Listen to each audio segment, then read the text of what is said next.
Women of Destiny, la femme du destin. Quand j'étais encore dans la souffrance, j'ai voulu de l'aide. Et voici, nous sommes une organisation de mamans pour vous aider. Vous allez dire on a consommé maman aux alina nous sommes par la prière pour pouvoir assister ici quand nous sommes au lieu il suffit seulement de contacter Women of Destiny. Nous sommes dans la prière pour au bon de la 24 hours. Tu as besoin d'une prière, contactez-nous, la femme du destin, Women of Destiny.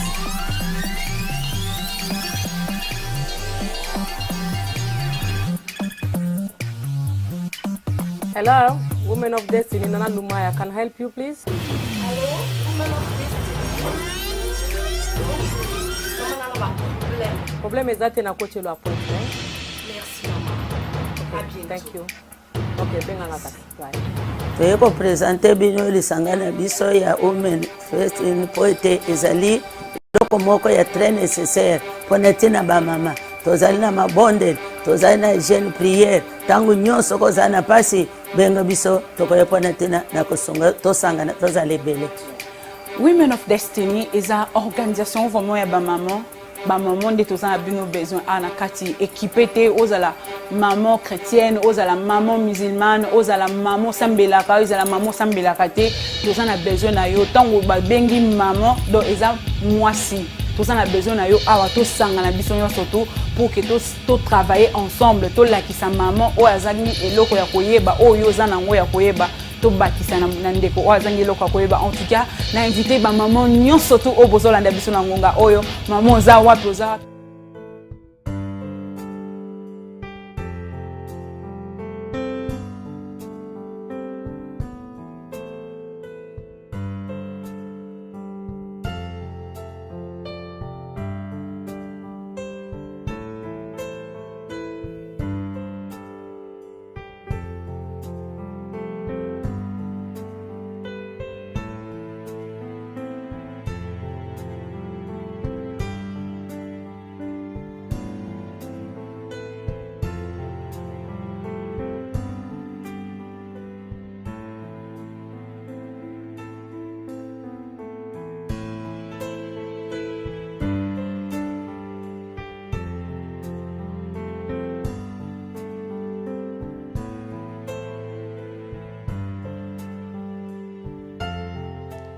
Bana nzambe shalom shalom shalom sorry penza moi contre te koti na régie bwebika likamba technique ezala kande ngwana is not the devil sometimes to linga pe ko tia diable place eza diable te ezaka moi situation moko amuki esalami na technique lelo to epoto solo la pona dyslexia Women of Destiny glory be to God la motivatrice mama ya Jolie mama ya Christian mama ya Levi koko ya Prince Malakana Princesse Valentina.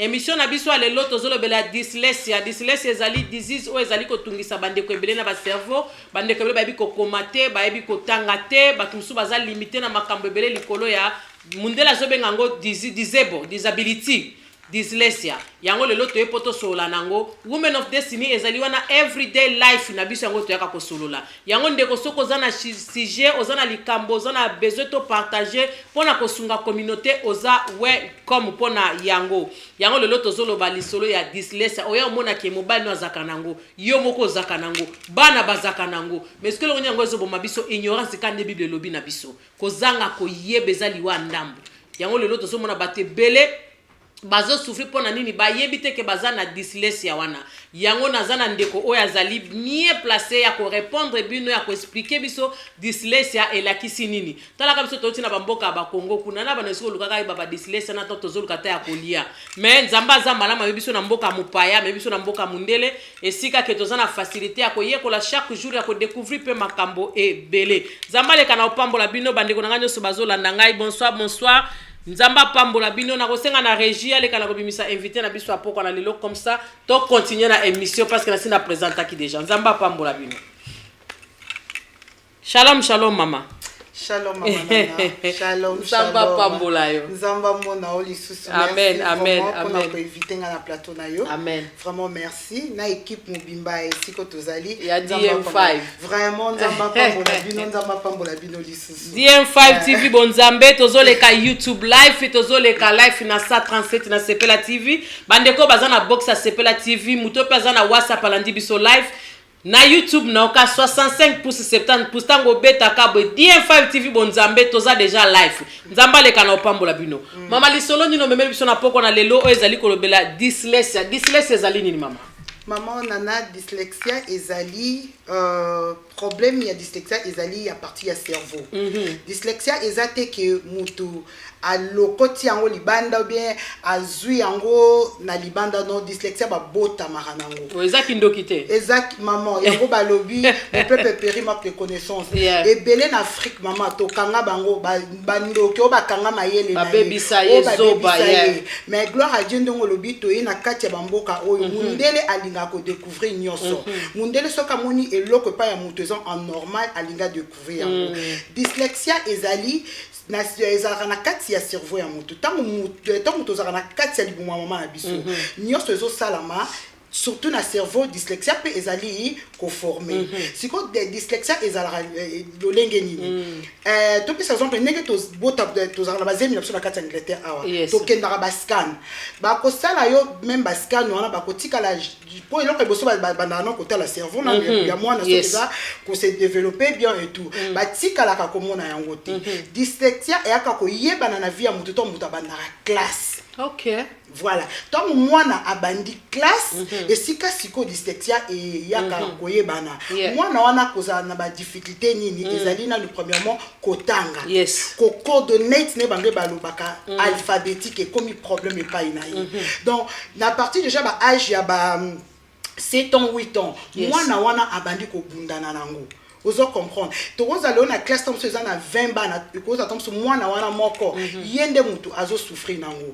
Si comme moi na yemo pe aza ko comprendre ti. Yes. Ezali nini. Ba parents pe baza ko comprendre yango te. Mais dyslexia maman, ba eritaka yango. Wow. Voilà. Ba eritaka yango. Wow.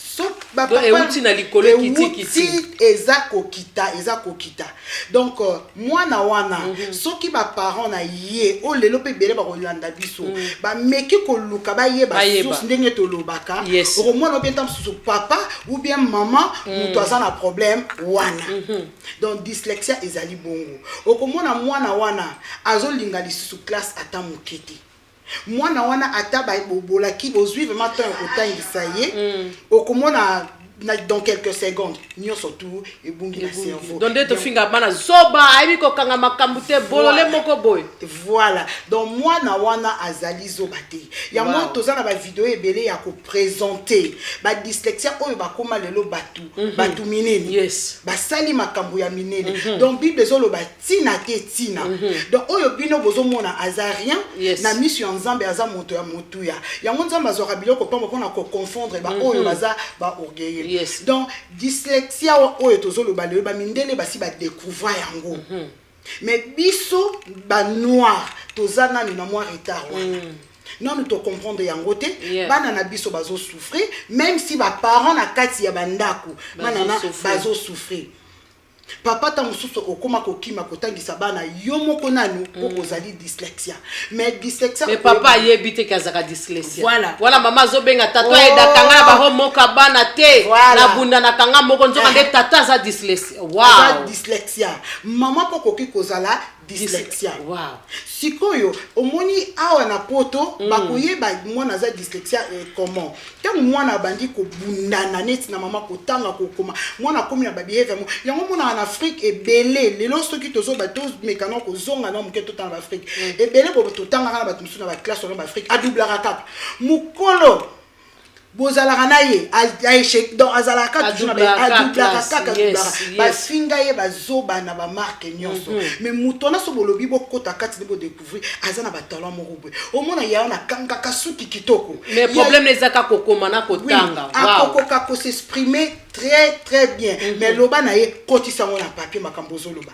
esika barrage wana ekoma yango dyslexia donc mutu a dyslexia aza na difficulté ya kotanga na kokoma voilà eza lisusu na problème ya kokanga makambo même si na ba numéro ya téléphone même si na ba place musumono mutu balabala kokanga ngo bazo expliquer zwa donc dyslexia aza même na problème ya koyeba gauche na droite na ye mais mutu wana ezali likambo ya mémoire ou bien olobi cerveau ezali likambo ya cerveau ezali nini balobi que mutu ya dyslexia cerveau na ye nano eza trop rapide eza na rapidité mo beza ko permettre te akanga ba information neti cerveau ya mutu yo bosana ka pamba kanga kate yo penza oza kokoma kote wana yango dyslexia sko moni pourquoi ba mindele ebelo ba reso parce que dyslexia e bandina donc penza tomulai soki tolobi lelo oya sala bampulo Einstein tozolo azala ki grand dyslexia siko dyslexia osoko lingi lelo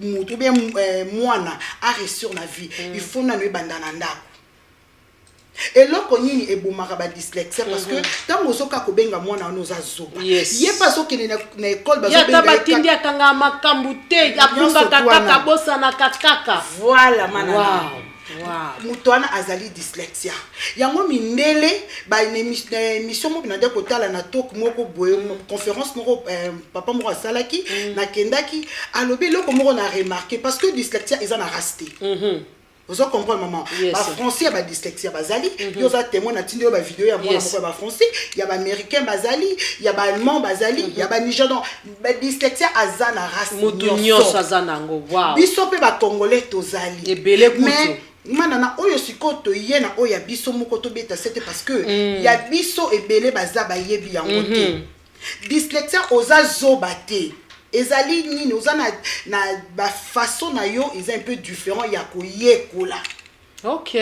voilà donc mutu mususu aza maele na kaina bike mais que dyslexia aza makasi na kokoma ba biki wana te makamba classe mais aza capable ya kosala nyonso soki bolakisi yango na niveau na ye o esengeli a comprendre vous comprenez dyslexia asengi na nous faut beaucoup de douceur aux alanango beaucoup de patience faut aux alanango pour à comprendre yo soki si au komi na niveau na ye okomona biloko ya kobimisa kati de yo moko e ko étonner Omona papa moka finga moi sine mikolo nyonso zoba moi si mobimba ti lelo yebaka kosala application form te moba moi si kuna koloba mobali nanga zoba mutu musa komona mutu aza kosenge help mususu ya kokoma ya koedende toya na poto bozo finga muninga nzoka nde muninga aza na dyslexia eza mabe yango moni lelo toyeti na komito na biso parce que eza ko affecter ba vie ya bato tu peux imaginer que réunion mon antiko kema na yo ebiango to tiko kende na hôpital moko besongo na kotanga kombo pour la confidente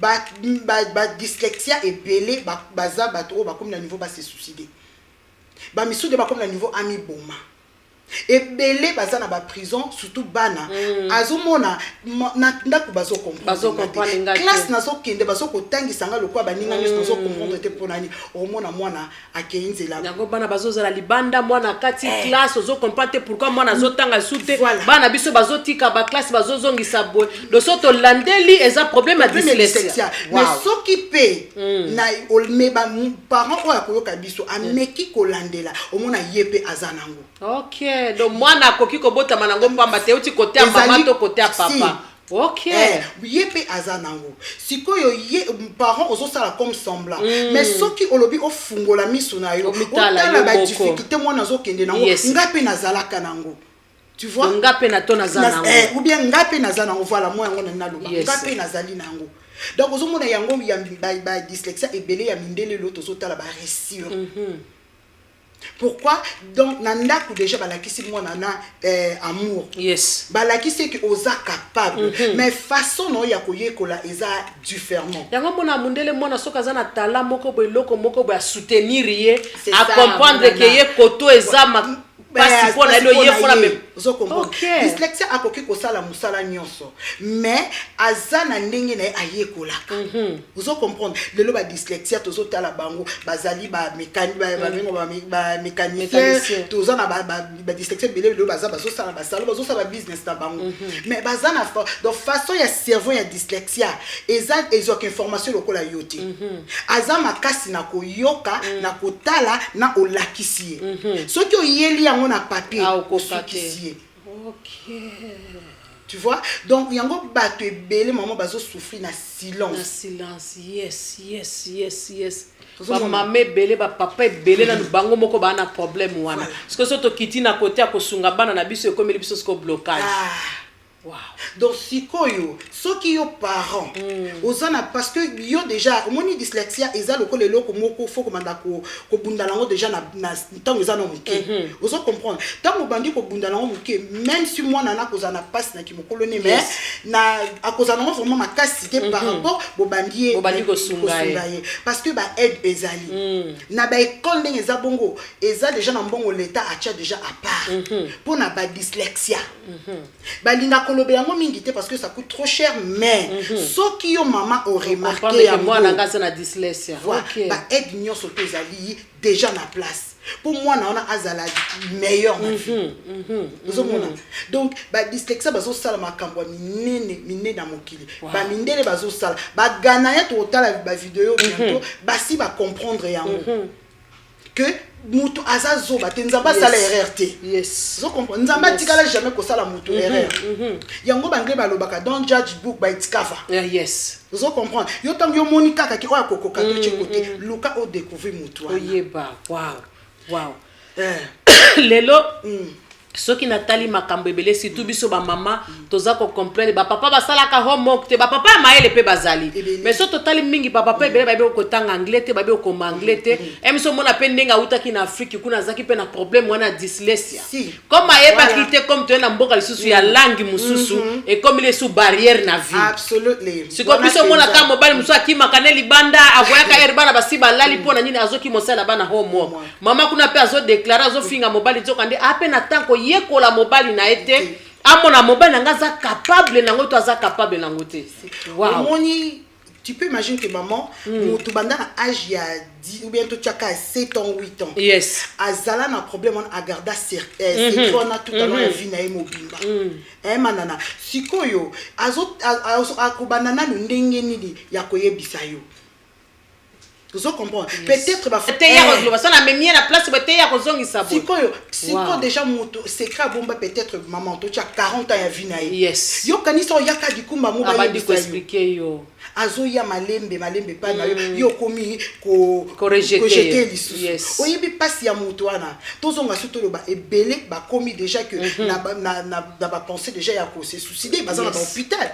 Parce que bazana mutu oya ko solo la na yete mais so totali pe batongo ebeleka so tokeno peut-être tout le monde mingi ba africain wow aza limité mingi ba africain parce que mundele azana mawa yango mundele sala place ya advice bureau wana besoin ba komela o lettre wana besoin ba tangela o lettre donc a comprendre ki ke ba dyslexia bazali c'est ça wow donc maman yango toye na communauté biso pe toza capable ya kosala eloko moko ya bongo to aider ba dyslexia ya biso pe ya mama ya papa ya bana na biso ebele bazokata na bazotika ba classe ozo comprendre que bana musuku akoloba anglais mais po akombango aza na difficulté dyslexia yango tolobi eza muto azate que aza na problème non aza zoba te parce que okocha dyslexia soka mandi ko lobela yo anglais no lobelo français et ko lekela yo dyslexie ça a acheté na kendaki na conférence moko be ndenge tozo sala ka ba research na biso maman ya 75 ans 75 ans na kaza dyslexie ils ali bakamoko ebandisi yes ebandisi ka wow voilà 75 ans abandi ko pesa ba témoignage ya vie na ye mais sikoyo lelo soto lobi to lukato yeba tala siko ba donza ba pesa ba dyslexia bazo benga bango ba problem solver donc baza batu moko boye soki opesa likambo azotala ngo na monene et puis azana façon ko pesa yo solution donc ba dyslexia donc mo nyango mona batebi na ba kinto mona ngo mami o mona ki evi o atanga te mais azama kasi na mombo bongo ko sala ba musu ba kiti asongisa ka ba mécanique boina boyes mais ça vient na comme là ta kombo na yeboye azo bundana nango vieux aza dyslexia mazana ba don na ye ebele wow God is good nzamba malama na nzambe atikala ko sala mutu na erreur yes aveugle la kisine pour aveugle batanga si tozalaki na ministre na biso tozalaki ne on noto mona mbwa Mandelson ezaki Mandelson David Blackett voilà yes yango na communauté na biso to yekola kopesa baninga chance totika commune muzaka kabatu koputa kabatu ye kutukuza ko makamba kokoma bokozwa ete ayibi kutata kotanga lettre te omona muninga mususu zo expliquer likambo azwaka tempo à comprendre siko il faut na patience ya ko expliquer muninga doso tozongi baza pe na dyslexia ba papa botiko finga basi na bandaku bazoba papa tika kofinga mama bolole mwasi na yo azana dyslexia babi disait be faza kana loboko boete non ou bien disait be faza kana kiti boete non parce que mundela zobenga dyslexia na zobenga ngwezali disability yo mwasi no atako tangela ile tatako komele bo problème ozofinga yo baninga ba yekolaka mwasi no azana problème emsozo forcer mobile no akomaleta to mobile na zongisa bo mobile no azana problème yango zo mona zotia ba barrière na kati ya ba couple na biso to koma papa sala ka homework abana te azongisa kaboete akitsa kaboete parce que azana capacité wana te azana dyslexia ezako tungisa vina e mobimba parce que ebele to ebe baba grande mbali na biso te c'est ça to eko kuta na biso na kimukolo na poto akabi biso na tanga ki classe atanga biso classe ngona ndenge nini c'est ça zo mona siko vraiment yango ba biloko beza très important en plus dyslexia ba bengi yango eza disability invisible. Parce que eza komona na te ata mutalobi na yo oko comprendre yete. Donc na papa moko na Amérique asala ki sur ba research na ye mususu manana ba meki kocha dyslexia wana ba meka koyoka degré ya soni oyo dyslexia yo kaka mami degré ya soni eza degré moko na muto asali abomination bimina ndeko na ye soni ya dyslexia ezokende ndenge moko docteur wana etonai. Donc soni ya dyslexia muto ya koloba na yo soni ezokende degré moko na muto abimina ndeko na ye maman tala niveau ya pasi muto wana za nango donc moba muso akozala pe abala mwasi tema zo banga mwasi azokoka koyebisa te kende na zabo na koka kokoma te na koka otanga te mais asalika makasi ka kofana mais azo souffrir kati na ye wow parce que ne lobi soni wana azoka soni po abisa mwasi na to abisa mobile ne aide siko muto abongo maman sera déjà na problème ya mental health akoma déjà na problème. Au moins mutu mususu vandini kaka boyo e barato moka bakanda moka kuma nango peut-être tanga banda kokola zaka na rêve moko asizala mutu moko besuka kana nzela c'est ça mama sikoyo meka ko imaginer mutu wana azo vivre ndenge ni na mokili akobetela yango nani wow ndeko sunga muninga na yo ndeko sunga bana na yo mobali sunga mwasi no mwasi sunga mobali na yo lelo so totali na bandaku na biso ebele na bavi na biso ebele mais mutu aza pembeni na yo okotala bien azana dyslexia wana mais ce que problème ezande biso toza na patience tangu yo moni ke yo za toza la poto sunga na ba fort ba sunga ba faible ko tangu yo za makasi oyebi ke okoki kotanga okoki kokoma lettre okoki pe ko expliquer muninga po ya zakato ebisi akanga kane makambu te pardon na tante mutu pasi ozo boma muninga za na besoin explication yango mala mutu musa ko tuna tali kambo 10 fois deux ans dyslexia wana wow vous comprendre yango babike mon peuple périmètre de connaissance siko lelo ndenge to yoki to comprendre to supporter ba oya biso parce que nzambe mutasala mutu na image na ye tango yoso tuka mutu ani soko aloko aki ozo tuka atuna ba question bazoba be point nini voilà parce que azo linga a comprendre wow azo linga a comprendre te God have mercy. Merci, God have mercy. Tozo kufela kaka prière lo samo shakara bora senda verset biblique mama lala na mabele mezo senga bisu makamususu biso na biso to sungana. Makamususu senga biso moko to yeba ngopoto panza masala mokili opo biso to enjoy. Yes. Nzamba pesi biso nyonso. Neti mama lobi anzamba sala mutu par hasard te. Yes. Donc asala mutu nyonso azana purpose na mokili oyo. Yes. Donc mutu nyonso azana raison nzamba kelaye. So ezate tozo kaka lo sambo bien sûr seek first the kingdom. We are seeking the kingdom, but we have life to live. Mutu musomo na kenda kanene église mais eloko wana ya dyslexia wana e bloqué. Ezo senga su nzamba ya kosala délivrance. C'est pas bien ça ngo kindokite. Ezala ngo soki malédiction te. Ezala ko eloko moko babota makanango na kati ya nzoto ya mutu. Deza cerveau ya mutu ndenge e nzambe asaleliye e bimi modèle wana. Siko ezo senga help ya biso batoto zana mokili. Aide ya yo mutozo comprendre muninga. Lelo soko zaka na camarade ezala mobile ezala ndeko na kati ya famille a comprendre makambu bien te ndeko na ngai ba kazana dyslexia. Grand frère na biso na tozo ebise likambo ya comprendre mbala moko tako banda ko tuna yo bozo rejeter parce que atuna kaloba kamingi nzoka nde azana dyslexia. Na kwena imoko pasio ayokaka kolelo ya alelaka oko comprendre yango ti. Wow. Donc na kenda vraiment na tokenda na programme ba invita ka biso manana. Mutu na mutazo bimisa ba douleur na ina biso tozaki ba invité et comme ezaki le quoi plateforme ba meeting et comme le quoi matanga. Donc ba dyslexia ba souffraka. Mutu muso azoloba na kina musala oyo nazo kende naza capable ya osala ngoma na sentir que oui musala na okoka eloko bominga application form.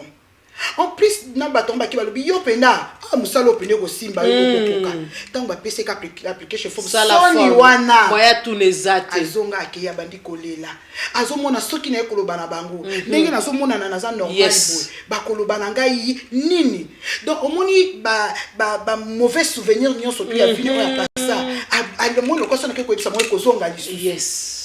Mutu sko tanga ko kende na kwena ye moko manana nanga akosentir ndenge nini mokile ko komela ye kilo na degré parce que loko azoluka saleza na barrière moko voilà so moye pe aloba ezati soki bande ko bosa pemini o comprendre de ko na mbongo tango déjà o lakisa ye amour o pese support ako kende bi azana fier bi ke sona ke pande ko na ako edenga to sala forme parce que toza team na mokili toza équipe faut to support one another vous comprendre mutu moko boye ya dyslexia na réunion moko su to kende ka de tozo aider bango alobinga na préférence na handicapé. Wow. Si. Parce que handicapé, naza na wheelchair, ba ofungolela ngai porte. Bazo pese valeur. Ba kolobake escalier oyo eza ko na yote yo matabwe. Sikoyo ngai. Muta comprendre ngazate. Tu peux imaginer mami na ngai. Oh God have mercy. Toza na bane belé na kati ya bandaku. Mama lingi kaka mwana kende université. Mwana zo kende université parce que yo lingi akende université. Est-ce que sololi na mwana po eba soki mwana za capable ya kosala eloko wana? Oyebi ke bane belé. Na diagnose auto sali bane belé ba se suicider à l'université. Tozo monango ebele. Ba se suicider à l'université because it's too much. Alingi I impress ba parents. Yes. Mais azana struggle ya makasi. Ndenge na lobi maman école ekoloba na yo eko aider yo na mozindo te lokola yo moko. Yo ndefo beta c'était que mwana na ngai azana besoin ya aide ya likambo. Atoki aide no PC déjà na base amuke maman même ça qui na université. Oh ba laptop na ye. Pour esa disability azana droit ya nyonso ba matériel nyonso peut faciliter. Même si laptop nae ba benga ngolo dragon ba ko konteni mo be dragon to kona ko aider na ba spelling nae ba sala la computer ba yebi yango ye tam so banda ko loba na computer za pe ko tangela ye vous comprendre vie ya mwana ne kozala na ba facilité moko boye maman papa oyo zo tala ngai soko mona ka ba grade ya mwana na université na school na collège ezo sala kaka lolo fungola misu na yo kotika via mwana na ezala waste te. Pour mwana no azana tala. Azana tala azana gift kati na yo mwana muso azana mécanicien, mwana muso azana plombier, mwana muso aza soki nini musala nzamba si acha kati na ye. Wow. Mais le kola yo parents ozangi koyeba. Biso ka bana basala business akena université. Aho sala business, azo sala bazo yango mona ka ba minde bazaka mingi ba pesa ka batu ba point selo. Ndenge azo travailler. Yes, musu ba ko bise ndenge ozaka ponctuel na école ba pesi yo. Mais na mutu bazo mona kezo na dyslexia. Oh God have mercy. Bola tisi mwana touch na chapeau na mutu. Mais si ko yango ezolekela ba mindele pourquoi si na moment où tozali et belé surtout biso ba africain manana na beti c'était tozoka koyeba yango ti biso ko chape so ki sape comme jamais ba we bandeni biso ba congolais de makambo ça comme jamais wana yo lobi mama mais yo moko zoyeba ke yo na vie na obunda na kotanga na kokoma. Yes. Pourquoi pas koko ça l'effort vie à moi na meilleur moko na kati ya mwana na yo. Reja ko bongsela biso kalate tozana publicité moko toko lakisa ya bandeko oyo bazape na dyslexia bakoma pe batu ya olelo zo finga mwana zoba ayebi eloko te soka uti classe asala ka homework te soka uti bakima ka classe mwana muso azokima classe ezate parce que alingi dyslexia wana eza kotia barrière kati ne eza too much azo comprendre le côté siko mwana po azonge pano par rapport ebisa okolinga to kabisa kaka yo faut kende classe yo faut zongi saboy nzoka nde mwana za na besoin ya help to yoka bana misu baza na dyslexia awe pena liboso école wana bandi kolela boy kokota moko vraiment abenga kingai ndenge tozo sala bango moi counseling alobi ekoma ki soki kaka comme n'importe école famille soubela il faut ami soubela.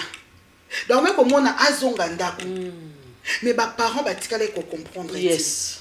Si quoi azotala baninga na musu ya mindele oyo pe azomona mama zana mo ba problème mais baza mo à l'aise par rapport ya ye. Pour na nini bana na to bakendaka ndako mama azolakisa ye amour mama azopesa ye ba sepo wana bango. Wow. Mais chaque fois tant azozonga na ndako tchesaki na mokongo souci pasi na pasi. Ba mis ba dyslexia mingo moni ba choc ane le kabo bele ba tusu ba lo barate manana azaka kanda po nini o ya lo baka penza kenzo kande dyslexia wana. Wow. Mona comme agressif, trop agressif et comme isaka bongo yango zo mona na ba prison lelo ba sali ba doso ba ko comprendre que ba tout et belo ba na prison ba za ba dyslexia. Baki na prison ya basi le même ba prison ya mibali le même yango ekomi na moment balobi ke mokili fo yeba makambo. Yes. Wow.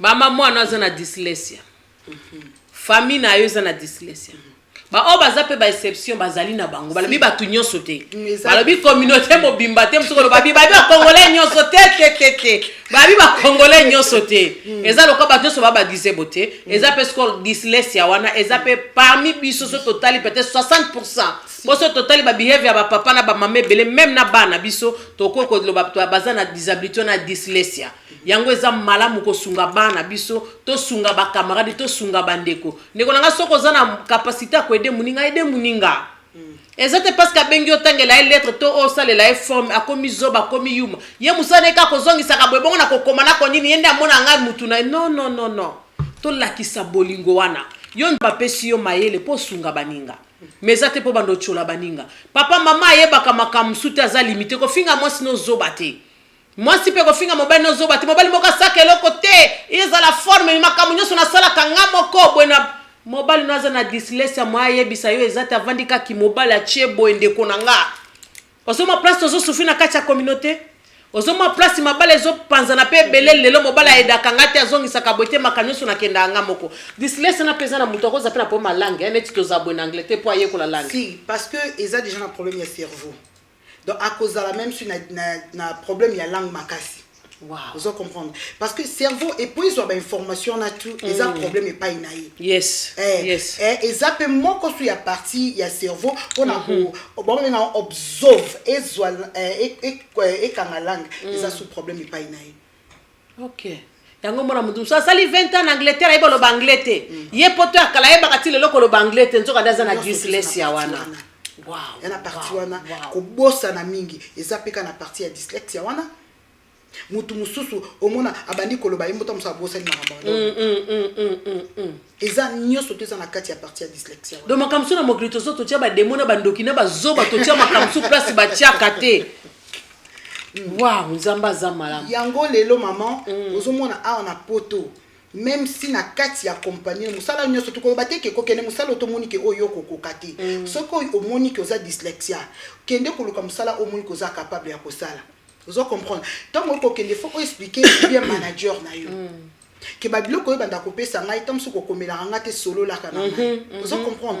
Et ça que maman, il faut to koma open. Yes.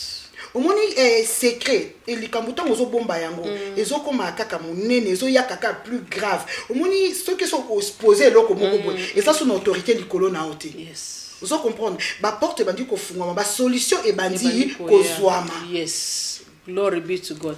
Reja ko bongsela biso publicité.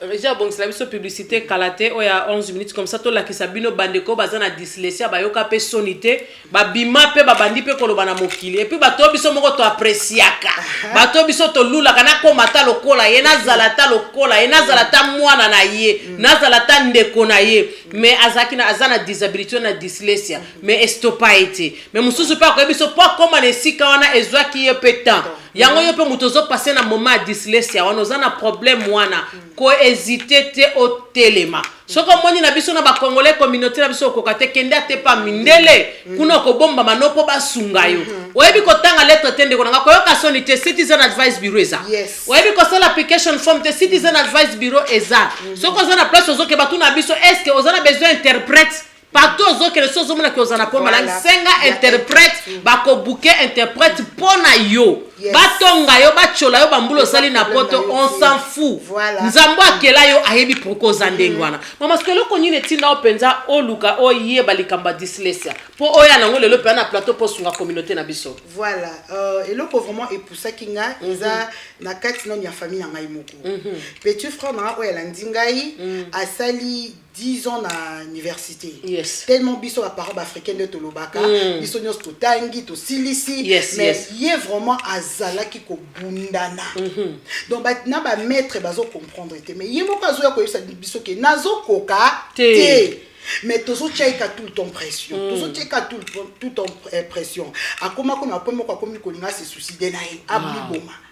De ce que tu as eu un biso to bandi moi pression. Tu comprendre azate yo classe yo buena yo zongisa. To so bana nani kuto asilisa zaleki na yo. Mais yo mukolo boy. Eloko mo tozo sala cause bonita bi nazo kokate. Akoma ko futa baninga mbongo basele ba cause ye akende akenga ko présenter. Mais ce qui est comme une salle et comme il passe. Wow. Wow. Donc vraiment à soufaki mukolo mususu boya ko kutala mutai ko aider za mwasi na ya mundele ba parents ya mwasi na ye bazotala ye boy talent o yazala kinango siko aza best builder. Wow. Donc ye boko ko pesa kaka dessin ya ndako atali abandi ko bandoki donc ndenge ba akobanda ko sala ngone ba builder mususu to ko kamwa. Wow. Mais papa lingaki nini asala lo hey God have mercy. Donc ye asala lo. Que papa ya mwasi na ye mutu akenda ka lobi non. Nga nazo mona yo problème no ko tanga na ko commencer ko zali dyslexia. Abi dyslexia ngo zali nini? Allez, akeko memaye ba ye ko sala ye assessments. Babandi ko tala donc mayele na ye ezo concorder na âge na été. Ko komane eza ko bala na naite balobi na ye ozali dyslexia et bandi na famille. Tango ba ko lobane bobi eloko oyo ezo ko luka ezali pasi pona yo. Zo comprendre yo oza makasi ya ko sala misala mabo. Abombela biso yango. To solo la kanaye. To ko bolingia sisa université. Musala mabo bomola ka misala mavoyo. God have mercy. Mami un jour akosala émission en anglais à l'accepter ba photo ya banda kwa zotonga aza welcome na kati ya Wells kuna siko amona kinene akoya na famille ba africaine tango papa ona bandi ko aider ba ko découvrir talent o yazala kinango aza very good with people aza confident challenge nyo sotaza ready for mais pesa ye papier na biki aza kuna te e ko bibi tumba na esika e bandaki habite na ko ya boité na famille na bandana ni ko sala na ko présenter bango oyo nga naza capable donc bandi ko lakisa biso mi comme to bi alo bumne na zala kabwe nazali dyslexia tokomi pe ko sala moi ba investigation de ko comprendre ba misusu pe na famille bazali yango ndeko azotala biso tant musu yo za Moïse a famille na yo eza pe na ba misusu bazo souffrir même si na kisasa wana bozo futela mwana ba minerva d'anniversaire tant musu mwana za na talent loko moko boy mwana zo souffrir mais tango yo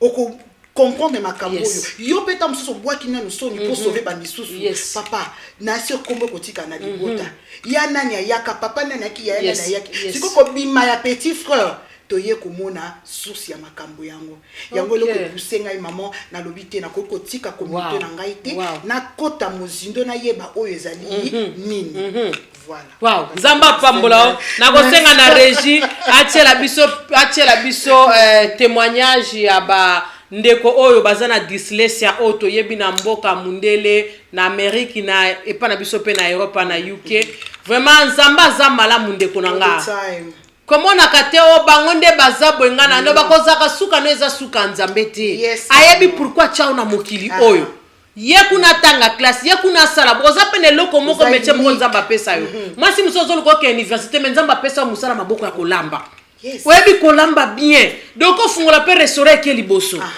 okosala pe place ateke we ke liboso nzamba pesa o musala maboko oyebi kotonga kitoko nzamba pesa o musala maboko oyebi kosala suki mozo kende kaka ba classe ngo pe de po kende kozaka corrompre o mona pe tango silisi boy comme le passe pose wa musala pourquoi o perdre gift on nzamba pesa kiyo yango pe lelo tozolinga to forcer bana na biso tozokoka ko comprendre bana na biso te to moni kaka poto opportunité mona fois kende ka université mona fois zongisa boy luka o comprendre talent ya mwana luka comprendre nini mwana za capable ya kosala yango mona mundila za déjà mwana na mukia bandiko tuna oh nini aza capable nango tango azokola pe aza ko soutenir ne loko wana biso toza benga football ba voyuti mais lelo baza ba millionnaire na poto musique toza ko finga ba musicien lelo te na poto to komona musique eza ba licence te so ba docteur te mususu le aza makasi mungongo kaka onzamba pesa ye yango eza gift na ye ozomo lelo so tozongi papa na ngai na die fa bazana ba qualité nyo sima za dyslexia te kieko komba koloba na balanga makasi nazolo bakapo na batala ndenge nzamba pesa na bato donc oza pena mwana za eloko moko mungongo ka oya koyemba oyo yango komisa musika mususu ka kometa piano aza makasi d'instrument boko boy yozo lukaka na ba opera business peut-être Henri ababengisi opera moko be donc mwana sa kongole mta ko beta piano wana eza lokumu ya mboka ozomona ba dyslexia bazo azama akanga ba photo kitoko mwana wana bokoti sai tam susu akobimata first congolais moko be na kata UK azoskanga ba photo ba magazine minene ba konzi bazota eza biso ka bana business azosala business aka université azosala ka business biso ka point faible na business to senga na région le kana kochela biso publicité vraiment bana nzambe to telema nzamba pesi biso ba capacité nzamba pesi biso mayele totika makambo ya kobetana kabiso katolingi barando ngana koleka emso sala dyslexia na makambo ya zosala okokate tolingi ka barando ba concurrence mutu muso habite pourquoi kota na eloko wana parce que à cause de dyslexia amona keloko koki ko sauvenga yangwana nazosala yango nzamba chakati nae mais que yo lingi olandae batu muso mona pe akota na via ba voyeux zo mobenge voyou abike kokoma kotanga kuna na za kuna tetika na mikotsa ngamba kababilamba na mikotsa ngamba kababa tapage yango vraiment to eko changer siko yo zo comprendre lo kwango tembala moko saini olandi mutu wana mais nzoka nde ya destin za côté mususu vraiment to za abike futo lukato miyeba to tika makamba bi kopia ngombo ni communauté zo kobonga te pwani biso tu mamala ndangombe biso tuzo copier kaka eloko moko mutu ayebi gift ne azate mutu ka sabi ke na yebi koloba demo akomi pasteur mutu ayebi ka soki na yebi koloba bien akomo sala émission mutu abonika ke na koki ko pesa conseil ye pazu ya komi ko sala émission après est-ce que yango nde ayo non mais mutu muso azana ba capacité ko sala makambo na nyoso mutu muso azana gift na nzamba bengele na eloko wana siko ko komposa mwana kingana kendeki na université yozo fande la kana ndako ane ko tanga te kende université mais bana na ye baza bana na ye luko comprendre mwana na what is the best pona mwana na yo eloko nyine ko sala mwana un jour comme somebody a Philippe happy pona vie na ye ezaka ka université te yango zo malelo bana biso so sisika ezaka nini oya 6 form 6 form baki mingi ebele esili so kasali ka situ ya mibali atiki na mbala moko oyebisa kinga malade yango za mingi na mibali situ mibali eza vraiment makasi par rapport à basi ya basi et puis ce total ba fait mas mingi pour moi na baza mingi mibali ki basi apôtre Dani otela biso publicité yeah please zamba pambola bandeko nyoso E is equal mc square, in which m... Et puis ce total va...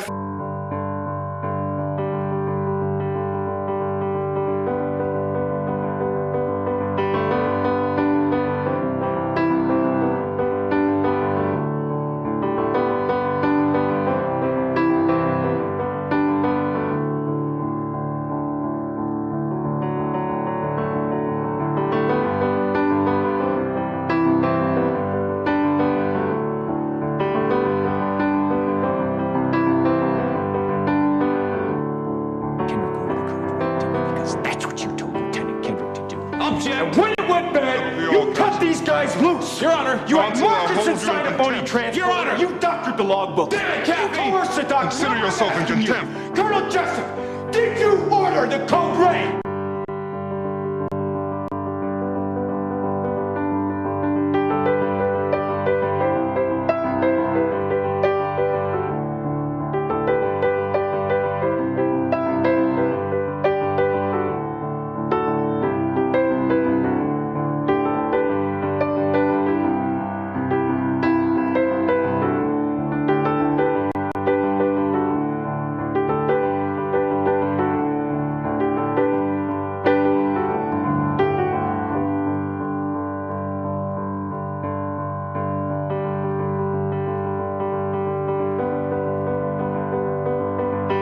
Positive side of this learning issue thing was probably my early recognition that I wasn't strong in every component of you know, reading and writing, all those kinds of things, that I needed to have other people who could help me out in different parts of the business that I was developing. A lot of people who are brilliant, we'll say, who are brilliant entrepreneurs, think they can do everything, and they don't develop the team that they need to have in order to accomplish the various levels that you're going to reach in your growth curve as a successful company. And so at every level this Schwab has moved to, I've been able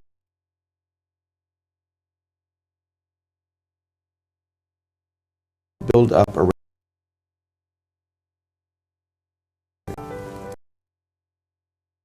and maybe the most important benefit that I achieved or received from having this learning issue early on in my life. So it's a little perverse in some respects, but at least that's the way I rationalize it. Apôtre Dani, n'habite publicité zoleka, Zamba Pambola, yes. Donc bana na nzambe foto e bandenge nini toko sungana, ndenge nini oko comprendre bana na yo, ndenge nini oko comprendre mobali, ndenge nini oko comprendre ndeko na yo. Soni ezali susu te. Yes. Donc tous wapena nga mona muli. Si comme ça soni to lati sango kibongai. Le problème c'est qu'on a yango na bande ko yes. ça. Mana bande ko se kala logi ko la dyslexie ya congolais ça passe. Yeah, kibongai siko muta koma de kitete kibongai. Yes. Yango sala kibongai.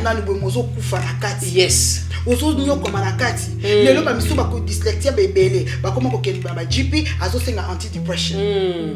Pour dyslexie eza na kisité, eza yonde mutu faut changer mind na yo. Na do ba pese entourage na yo. Soko za open ofungolo za na besoin help. Mutu na soka comprendre yo akosunga o malamu. Dina lobeka de bane mama mutu so za na secret am so ko kutana na âge ya 30 quelque. Yo kasa ko yana ko pété bongo. Façon no ya kozala na ye. Confiance totally ba apo. Oh lelo ba apo tozo sa la fière aba apo 10. Steven Jobs dyslexia. Tosali muta virgin. Yeah. Yewana. Yango lelo yekutwa Richard Branson alingaka ba dyslexia mingi na compagnie nae. Oyebi ba dyslexia tala siko mone na nzambe. Nzamba pesa bango, babenga ka bango ba problem solver. Baza muto ko pese projet likamba mukie yake kolela aye. Amemela développer ango. Voilà. Siko soki pe total yango na baki eloka lobe za correct parce que tala ba vision makama minene ba dyslexia basala. Basala ka yes. bango surtout batamine minene muta mukie azati donc ndeko nanga ko se limiter te po ebi ko komate to ko tanga te non ozana eloko kasi na yo yes et puis pourquoi nzamba poni bato apesi bango siko ndeko nanga totalement na bonzambe sosola yes pona nini nzambe kaka aponi nga pesa nga yango alinga bimisa eloko moko boye kati ebima kaka kati no po confondre moki yes siko dyslexia wana na aja mikolo ba okipe ko diagoniste ko ebango ba okipe ko découvrir yango ezali OK ezali mais yango na lobi na kimokolo ça coûte trop cher na bana bike ezali frais parce que moko ba koza capable ba funding na yo ozo comprendre eza na ba place okoki kokende soki OK basali diagnose nango ba ko diagnose yo kutu soki basali yo penda ki ozana ba papier na onyo okoki kokota partout oya ko chate parce que na baki ezali invisible oya ko chayo tembe mukanda na yo kokosa te yes sikoyo bato ba olanda biso neti mukolo moko mama moko to tata moko aza siko dyslexia akoki ko sa nini po azwa help bon first of all nani ya liboso ako kende na lubien pa ya docteur na ye ozo comprendre ameki ko expliquer docteur pour ba docteur ebele ba yebi ba dyslexia ebele ba rana na problème ya benga nini ya ko ba ba dépression et tout ba docteur ba ça ba best o ba ko nimeka ko docteur na va diriger OK voilà yesiko ya ko ba na docteur na ye que pa vie na azala open penza vous comprendre na yokaki na tala ke mission moko boye e bele ba to be ba découvrir la dyslexia kaka ayokaki mais ayeba kati yebika za zoba yes vous comprendre mutu ebele ba beka ke na vie na azarazo parce que na classe otika ko azalaka zoba donc yeba yebi karake azalaka zoba mais makambo otolobi soki o se retrouver nango OK ko iluka docteur na yo oyebi c'est pour bango ba yebi ba docteur oyo ba za spécialiste pour basala ba examen wana obi ke ngai nazali dyslexia akotuno comment yo yebi obi ne ke premièrement banda classe na vie na ngai yes nazalaka na problème ya kotanga na kokoma na koki ko banda boye omona na boss na nazo comprendre ngo yes nazana bezo bosala ngai diagnose voilà ce que kokoma na lingala na anglais na français nyonso OK moni tango déjà au comprendre loko etungisaka yo maman comme ba facilité mo bina vie OK soki lelo zo kabaninga na biso so parce que biso na communauté to na problème ba ko diriger ba place yo ko kende ko banda ko edaka yo na ba lettre na yo na ba forme na ya misala na makambo yo za nango besoin certificat wana maman e ko fungolelo ba porte lelo ko sala musala ni soto lingi pona poto discrimination ezala raté yes ezala koyo dyslexia wana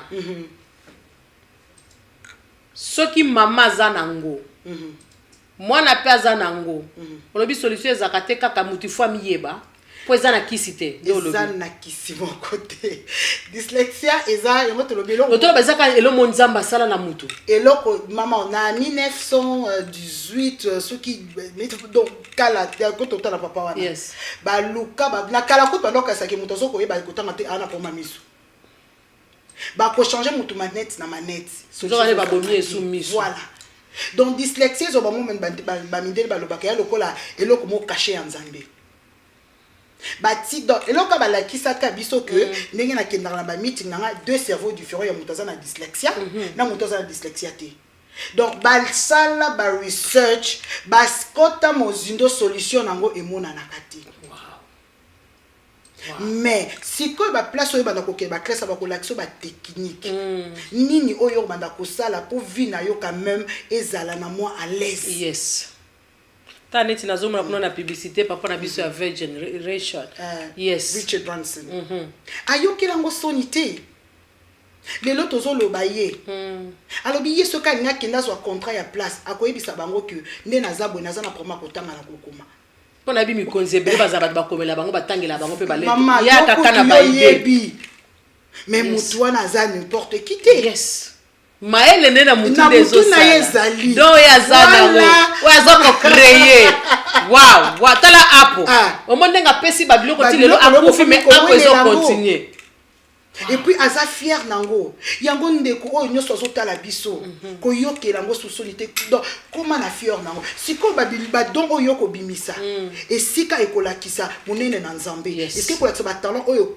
nyoso bombaki kati na yo yango mona mundela to komi mukolo balakisio place ko kende kotanga ABCD bazo aider toujours batu bazo comprendre biso mona mama mukolo bazo kende kotanga nzoka nde azana besoin na bandeni akoma oya lingi yes okoko kufaka bongote faut eloke bimakati no maman moko ya 75 ans to komine ba camarade parce que abina no amona penda ba africain parce que abandi ko sa ba réunion depuis ana 75 ans azo koma livre 75 ans vie na ye oya vivant na dyslexie doazana besoin soit sunga pe bande comme susu yes yango vraiment encourager kinga manana yango pe bato baki kende na luka yo maman to solola na communauté to ko solola ebele to ko sala ebele eza libela ka eza kaka ebandeli poto bandeni to kota na nzela wana likambane zo boma biso makase comme ça batu kibonga esala mutorgey et koti complexe kati na mutu et comme ça comme elle a comme ko ina baninga nyoso to ba lakisi so na kati dyslexia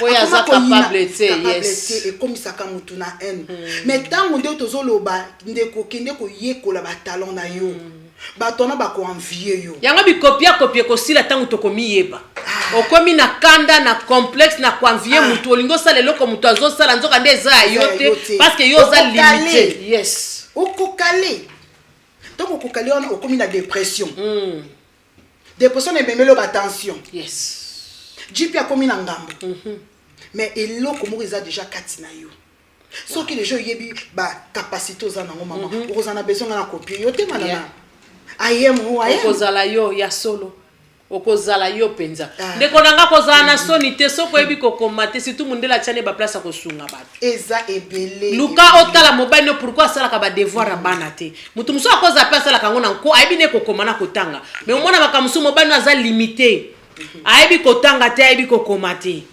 makamuso mona pe mwasi no aza limité ayebi kokomate ayebi kotanga te mobile muso pe mona avandi bambule bele mais même koloba boya ayebi ne koloba te yango to tika ko benga mibali na biso bazoba basi na biso bazoba bana na biso bazoba bandeko na biso bazoba photo za na patience kati na biso o mona ta mwana likamuso zo ebisa ezala na patience ya ko expliquer mwana yango bakoma soko bandika ko leave it amona ke yo zo comprendre yeti so talibi mona msumwana za na dyslexie za na besoin o expliquer ye o comprendre ye ako poser ta sans question to ma pe musupa zo tuna o question parce que za na patience ya ko éclaircir ye voilà expliquer na malembe na douceur na bolingo ayo za la kabo mikolo zo na expliquer ka te na lembi ozo boma muninga o mona taka za na likambo so linga ka tuna akomi ko banga atalinga kaloba boy akomi ko banga ayalinga ka tuna ngai ya mona te azana besoin de aider yes maman na betela oli solo moko ezana jeune fille moko boy aza nigérienne bande ko na biso kaka alobi ba parents ne bazana mbongo mama na ya ko neni mama na epalinga ki bango nyonso basa bazala musalo ya zo sala ye moko mutu aza dyslexie na famille na bango alobi ye ba memai na ba église ba sele ba délivrance bakanga ba jeune ba africain aussi ça nyoso ka to mona ngo milimo alobi bakanga ba jeune ba famille ba kokite pa mama na banga bundi mbongo aye ko futela université ya Oxford tango siko université ya Oxford wana et si que baki ko découvrir que azali dyslexia wow alors tant ba ko sala ba diagnose ba ko sala ba assessment na bomba ko comprendre que oza mayele lelo mwana mwasa nazo tonga bilamba ba kondi bazo lata wow o baluka ka koma avocat tellement zo tanga na bana ba ya asala ki pe moi relation na ye yes alobi abandi azaki makasi na kotonga lelo ba veste te be bazo tanga parlement wana ye mutazo tonga yango wow ba biloko ebele ye mutazo sala yango hey ndeko ko minimiser mutu te po ebi ko tanga ta ebi ko komate mutu musomo na besoka lambeli oboyi voilà grand chef Oliver yes lelo tozo ba ke bana na biso éducation mo amarolia muta simbi yango nani ezali Oliver yes Olivier wasala mwana ya mobali comme les asuna auto le ka sikola tena ba témoignage Jamie Oliver grand dyslexie bi écoute donc alobi ya yezaki grave lobi avana so akeka lelo aketi na bekola pesi ba menu ndenge ni ba kolia biloko kolia ba health style abi yeso akena classe anovanega na fenêtre atala kaneka wezo le kalibanda oya kati po eloko mo ezo kota te les soins ya mande ko linga mingo ezalaki babenga ngo ya catering list blom oya ko lamba wana alobi ye journée bande ko sepela kaka jour ya leçon wana si ba ki ko comprendre que moi no yo makasi na ye yango wana lelo Jamie Oliver grand chef na kati Angleterre ba restaurant ibele lelo mwana no tamsupe ya mobali aza makasi tamsuka e mwana sala ba plan alamba zongi sa koma yo komi ko fingelo banika koma yebi les grands chefs le leur ko sala na ba cuisine minene na kati Angleterre le kumezaka ya mboka na biso mais yo chaque jour finga vraiment ka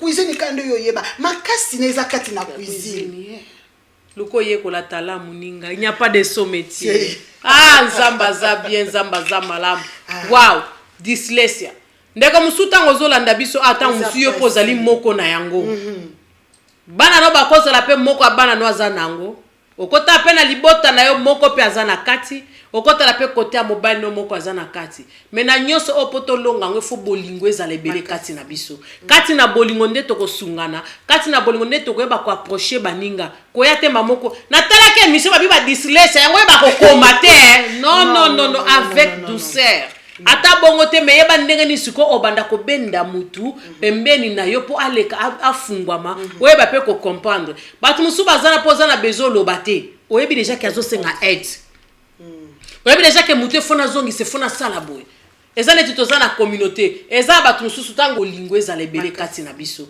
kati na bolingo nde tokosungana kati na bolingo nde tokoyeba ko approcher baninga koya te mamoko natala ke mission babi ba dyslexia yango eba kokoma te non avec douceur ata bongo te meyeba ndenge ni siko obanda ko benda mutu pembeni na yo po aleka afungwama oyeba pe ko comprendre batu musu bazana pozana bezolo bate oyebi déjà que azosenga aide oyebi déjà que mutu fona zongi se fona sala boy ezane titoza na communauté eza batu mususu tango obenga kinga na kumisa kinzambe parce que nakotala nazana bango pe bele onga na yebi ezala basi ezala mibali ezala bana mais na yeba ka ndenge ni nakoki ko mema likambango ndenge ni nakoki pe ko salela likambango neni pe nakoki ko faciliter ye pour à comprendre nakoluka pete na revesango na miso abatu non mana na eloko na koko bakisa lisusu na kati nyoso twana tozala na mawa ya baninga vous comprenez parce que mutu wana amerita ki yango te asali eloko moko te apakola ki yango te abotami nango siko tongo bandi ko lata mawa ya mutu wana tongo bandi ko aider ye olongoli charge moko bekati na yezo yebati vous comprenez et à lokola yo est-ce que vraiment mutu normal ko c'est qu'avec le nanzina siko pourquoi ko c'est ka dyslexia oloba ki pe likamba téléphone mamu dosel sabi ko tselanga namba na téléphone yo bandi oseka yazala kaboy non au moins mutu ko mama pe so téléphone yo komango po ye moko akokoka te moi pa ebiso ke na okoka te comprendre muninga siko eloko zo zanga biso nde kibongai wana tango komona ka muninga eboya zaka boya bande ko komata eba ko tanga te makamyo so basaleke kaka azana disability po mundila ngo zo bango disability eza lokola bazia ti bandini wana est-ce que mona naka eza lokola dépression mona naka mona na te jamais to eba ndenga nyina ko sunga baninga to eba ndenga ko se soutenir na communauté yango zo mona malanda ngombe soki mutu nyoso sali soki ba kombi soki desa et ba nyoso ba kombi mutu soka tumbi ntaba batu to ba ko tumba bantaba mutu soka ko sala kwanga ba nyoso ko mema kwanga na Belgique mutu nyoso kaka lingisiko nani azana nani parce que zoli ko mi oye ba sako na oti basali studio bisoto ba studio basali ba émission bisoto ba émission après 5 à 10 ans, tu continues kaka boy. Il faut ça la paix ba émission ça na ba projet. On ça la paix na ba émission ça même quelque part. On ça la paix ba émission pour les loko tu maté ba comment ko le papier maté. Maté à to lembi to ça na besoin paix à boy. Yango ce que ça malamu peto miye baka everyday life na biso. Yango women of destiny zo me mami colonial so yes ma'am. Yango mamango nazo lo bali susu na vie. Mutu nyonso to fo luka oyeba. Lelo soki nazate kombo na ngana tika ki na histoire ni. Yango mundela lobaka bako beta lisolo na yo atapa bakokololo no osala bayembanga na banzembo bayembanga na banzembo babwakanga na maboke yoka niveau communauté ye babwaka ke pamba yebana ayebana na maboke ayebana na banzembo metala baninga bazosala oyo eza koede peuple ezoede mokili parce que tone tozo badyslexia ezali likambo ya génération ekozali likambo ekocontinue mais soki yo lelo obimi badyslexia tobike baza bacreator big thinker baproblem solver obimi na communauté nga naza dyslexia tala eloko lelo nasala oza komotive génération moko boye na bamindele bakokama ya banoir mpe bazaka bosala boye eloko ezoboma biso nanu soni na support ya wana ya each other ezali te esika barrière na biso nde ezali mais munde ntango bandi bongo déjà bandi kosupporter mwana azali mwana abetaka instrument akotise na cours ya musique mwana komobeta baconcert mwana komi mwana mpe ayebani mwana azaka makasi mwana azaka joka kote na théâtre ya baanglais tana mwana ne kobima lobe to kovanda boye lelo sop moko be anglais koleka tozotala mwana biso so jouer wapi bango business na uni mwana ketanga business na université mwana soke biso ke mama na université bien mwana université on est comme griffa bana bana université mwana ke université bana ke université wow lelo mwana baki na lingi na c'est exemple drama déjà théâtre eza mbongo na mboko bakoluka yo lelo na ba TV show bele elekaka basopi bele na kati Angleterre yo pe to fandi pe boy bakoko ba ngebe bazaba ba tebulangete to makolo bazotala this girl from Congo bendele na bino mais mona ya yebsoki na ina sa théâtre on se loko ni yo ka sa mabamba pamba bisoka bayemba bayemba na nzembo babwaka na bamaboke do yo kasi yango nde kosala kombo eza eloko eza ko apporter plus na communauté donc mutasala komba za mutu amemaka plus na mokili donc to fandi bo tozotala apo asala kiboy tozoka virgin asala kiboy Will Smith faza dyslexia soko talie be batom cruise nyoso na bacteria mine mutatali film pe asepeli siko biso ya biso ni to memela ngona nyina mabanga baboke na maboke na lumaya mwasi ya l'homme de sa vie artiri mwana ngongo wananga na tie mapeka boy na oyebana ngote eza yangote memande plus na kacha communauté mema plus na kacha mokili ekoza malabu mingi to miyeba to sungana mususu pe akozala ayebi mayeba kiteke muninga naza na dyslexia ayeba kiteke mwasi naza na dyslexia to mobali na eto bana na ye moma yango to luka to telema totika bikopia mwana na yake université lakiseke mwana mpe msazani na talale mususu you need to talk to na bana na yo you need to ask nina ngoza kama makasi nango to mona kutu écriture pamba ba ofutela ngo mbongo mutu akomaka tiko bisanga talani sikozo le son métier mais oui mutu kutu akomaka banzembo baosoma banzembo epana azana mbongo millionnaire oka jeza soma kimbongo nzembo pa kingani siko biso tolingi kaka mwana ke ko sala business azako sala lo ko sala business do mimbala na kande toyeba lelo ba parana biso balukela ka biso mabala balukela ka biso ba université tozala biso tu ba présidente na mboka to suka wapi teko se retrouver na bapoto ya banani bangunder teko se retrouver bangunder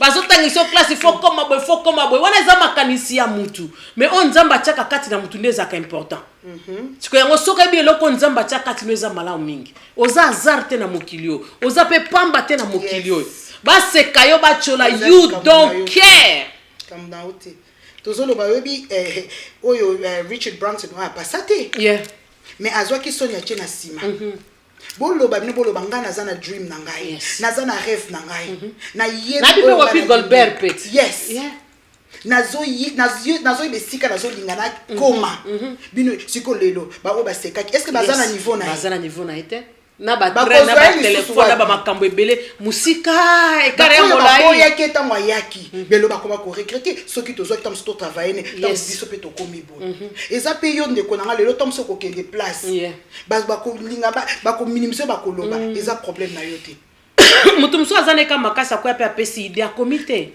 voilà idée kaka na moni loko so bo sale yango bo zongisi yango bo ya pesa ne ka ba idée ba film writer ba film belé oyo lelo ba ebimi na Hollywood ba dyslexia ba pesa ozomona mais bango ba komango te expliquer bilo kaka histoire ebele donc maman na koti pena mozindo na yekoli donc ebele ba film belé ba docteur ba film ça mais bien na Hollywood ba nombre déjà ese bunga mutu sa zolo bakinga na directeur ba film ba tam sous 40 dyslexie tapé sanga nga na vandi kaka nga na zokoma ya zolo koto boko sala be koto bo film na tam na gagner yango ba million na ba million yango ko limiter mwana na ote ko benga mwana ozoba te to monaki témoignage ya mama oyo likola mwana homework to ebitina mwana aboya ka ba homework te ta musozo forcer mwana eloko eza ya ete luka oyeba mwana luka tuna mwana westwengon lelo ko mona mama mususu mwana ya sala ka bazongisa ka boyeba mwana no azali capable na nini de konanga pasi ya mwana wana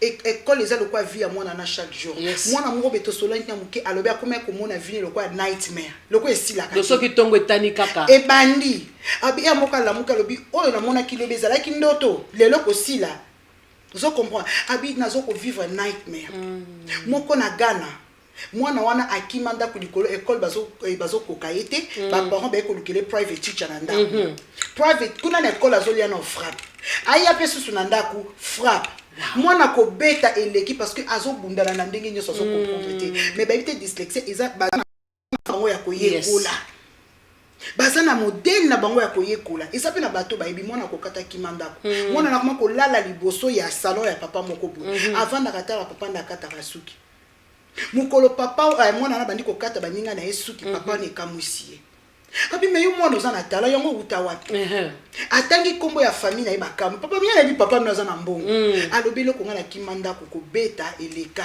balingika classe na classe nazo kende ba betinga teacher ba ayelanga na ndaku ba na fimbu pemeni ko beta ngai na lembi nanga mais talent ya mwana neza grand coiffeur wow siko tellement ba ganayen ba bikolo misusu ba yibaza batu balingaka ko yekola balingaka ko découvrir dyslexie sainte déjà ils na Ghana wow hey biso pe to que ça na biso na Congo by fire by force ya biso pe na communauté na biso ko linga bolinga te by fire by force amen wow wow papa wana kaka nenga kotala kaka ba émission ya kotala aye ko yoka histoire ngo bimaka ye ba teza dissectia kombwana bimaka mwana loba nanga kotanga ko mais mwana ngo kotinde nyoso akosala mais na remaka pe ko koma maso ko komele tam suke ko sombela nga lipa bo akoyeba te mais soko lobi na ye somba lipa sala boy akoyoka mais soko komeli ye olukele makambo akoyelo loko yo tindi ete papa na talaka na émission wana ake na ba pesi publicité centre na bango et tout ake ko mema sikoyo mwana yango mwana mpe ba kei lokwa ba teacher déjà baza well trained ba lobaka ba sati obi mwana oyo aza dyslexia wow mais aza na ba don na ye tata na mimi na ba photo mwana akata ba tata mibimba suki na salon na âge à 12 ans mais mwana na vie na mobimba big Barbara wow papa mwenye bakata bat basuki mais yo psychologue le mwana na yo akomi shege ndenge tolobaka na balabala akomi shege na balabala yes pona ignorance na o mama ignorance na o papa yes do université basala ngo pona batu nyonso te et puis classe ezali malamu mwana tanga oui mais classe pe amulai eza pasi pona batu misu pona na dyslexie bazana disability wana do akokoka te azana côté musu eso senga ye akende po ba basunga ye mais dyslexie ngo pe ko empêcher mutu atanga te parce que na école surtout na poto awa passeport nyonso ezali na kati ya école partout akokende même na auto école nyonso même na auto école zo ke ça ba pratique na so ki ba nini na ezali mais ce que yonde parents luka o découvrir yango luka nde oyeba soki babite bana nyonso nazo bango bien na bi ba famille nyonso te na bi bana nyonso te mais 60% ya batu na mikolo toza nango majorité na biso même na Congo wana mais kozanga nde koyeba yango ezoboma biso mais na minute to yebi sikoyo to lamuki by fire by force muta stoppe biso so azate itakweta kuwa na kati ya DM5 TV do bandeko to luka to sa makasi tika ko se limiter nzamba kela on a raison omande comme mususu ayemba mususu abeta lindanda mutu mususu ko beta sente yesu kaka lindanda wane ko komise musika sente wane ko komise musika ko kanga suki wane apambe komise musika lelo tozomona même na ba États-Unis wana ba dyslexie ba dyslexie be bana ba salon do akota pena na mozindo atala naye mususu kotonga akonde bachopesa ndeko na mwasi akota na mozindo akotonga koyoka kasoni te ndeko na ngai oyebi kokomate omoni ke congolais akoseka yo ke na advice bureau buki appointment ozo kende sika oza na beso batangelo lettre senga interprète bakopesa interprète ko se limité te oza na droit ya nyonso atake batu nyonso na mokili oyo yes mama yoko to beti vraiment c'est bien oza na droit ya nyonso yes ozo comprendre même si ce que osalaka ozo mona kizala makambo moko boy oyo eza ko déranger na dyslexia na oyo musala na yo lingi yango mais za makambo ko na kati ozo bundana kanango oza na droit ko ebisa chef na yo ezala confident entre binomi bale yes soki ye abimisi yango libanda oto alongoli yo na musala pona dyslexia na yo oza na droit ko mema ye na côte yes. Vous comprenez? Dans la siko ba grâce tozui na mboka au moment pour la nini to make opportunity au tozanangoti. Yes. Pourquoi pas? O souffra no kana silence. O nyo komarano na se o komano ka muta anti ba dépression so ba benga ngoni ba komela kawana. Pour ato meli mama solution ezanango te. Oza komi boma na kati yo moko. Go out there, do something about it. Neti lelo zoma batebele ba oketanga ba classe on a comprendre kana loko tabi ni ko komani ko tanga bafuta na bango ka basali bango ba assignment afuti kaka zokelele kaka poazo mbongo soko tali pe mingi yo nozo waste time bien sûr ozo zo mbongo mais normalement il fallait atta quelque chose o important pour na vie na pour na venir na yo parce que so tali pe bien côté musoma pe mutu so za na dyslexia mais so na tali bande comme so ma pe asala ka ba assignment ne makamne nyoso yemoko a comprendre pe makamne yemoko no matter what azana situation ya famille azo passer mais akosala makamne nyoso yemoko mais otala mingi dyslexia azana ngwemsu depuis Afrique ya utaka aeka na poto mbala moko na kati ya classe mais comme biso pe to lingi kaka kibongai yango zo mona siko ba confusion ezokota apenza e belé to kosenga na regia bongisela biso sous témoignage ya mama moko pe atia asala ki pona mobali na ye surtout bolingo ezoboma biso soko zana bolingo penze ko couvrir belé mais kozanga ngo ezoboma biso makasi mobali zoba masi zoba asala kelo kote aibi ko sala ba homoka bana te aibi ko zongisa boite est-ce que après je passe un diplôme d'état point d'interrogation mama après biso pe na tanga soki na ina soki na Kinshasa soki na nini ngwana soki besa so na université à Congo point d'interrogation ben oui ba point ngwa zeko zwango ndenge nini yes to ebi corruption za na Congo ebele makasi mutu mso mata ba classe afutaka moi si mso pesa neka nzote pa ba professeur azana dyslexia aibi ne kotanga taibi eloko te siko azomi mona kake aza limité eloko papa na ngala kisanga na mokili eloko azako ebisanga mikolo nyoso corruption ko sala kango na vite ata ndenge nini you need to fight it yoko longe eloko wana you need to fight ti okokoma nesiko zokende dona zaka prod ya papa na nga ata o babi omoni eloko na posa la be fo futa muto na mbonga zongi sabasa be I'll do it myself na pesa no témoignage na nga moko c'est tu ba ba British wana ba benginga ba biote sorry ba sa British ba zo sala ba tu examen boena boy au futi 500 livres I think à l'époque entre 500 lo mabongo ba benginga la bengi pe muto ngo ngabi siko British natangi ngabi te na bengi pe muto ngabi okay nakoya nakobenga na peso mbongo na ekokota na computer ngabi te why na bouquet na eko benga bite na bouquet na kende nanu soki na zuite e bongo na kozongela yo mama na kende na passat determined yes determination na vie faux ala yes na kena passa pe na zonga na British na benga bite ko na leki bi mais ça passe eza la passe ndeno sur le temps na meki yango na vie ko se limita kate ko lukape muto a limité ote babi qui ne risque rien n'a rien. But the good thing is, but what is good for you? For risquer, be risquer. Pour ma comme super que risquer, on peut s'ali perdre ta pamba parce que eza nango ya yote. Yes.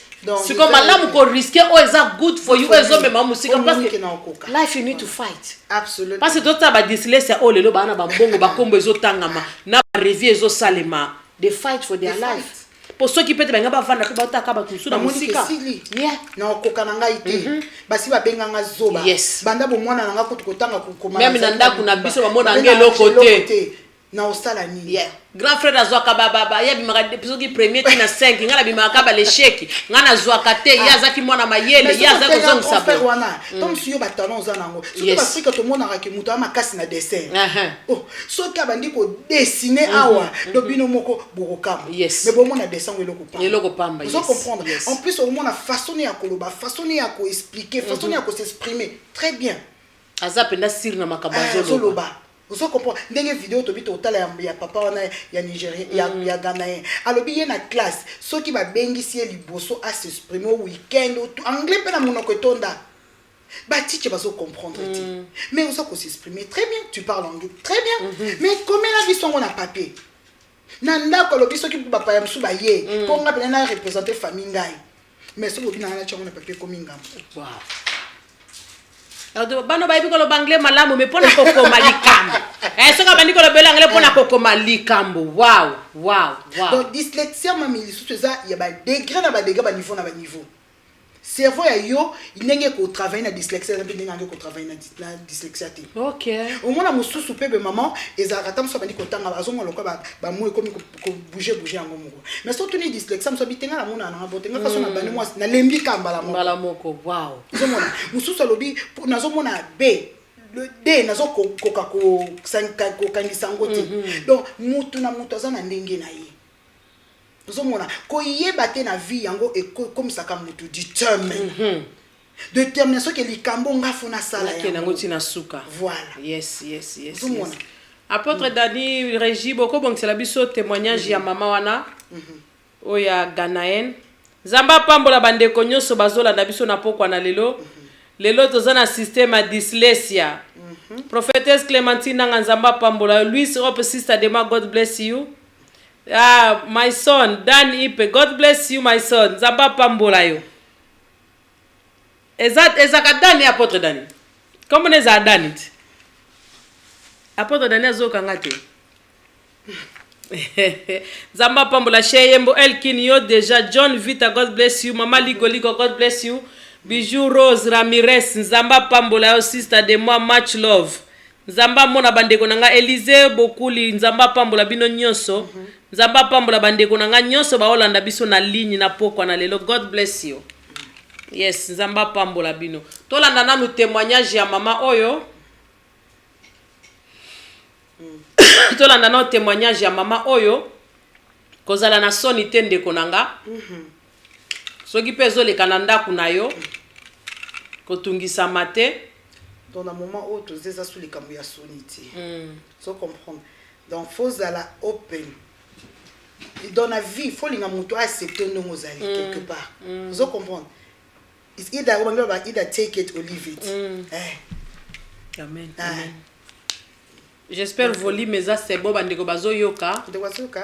Bazo yoka témoignage.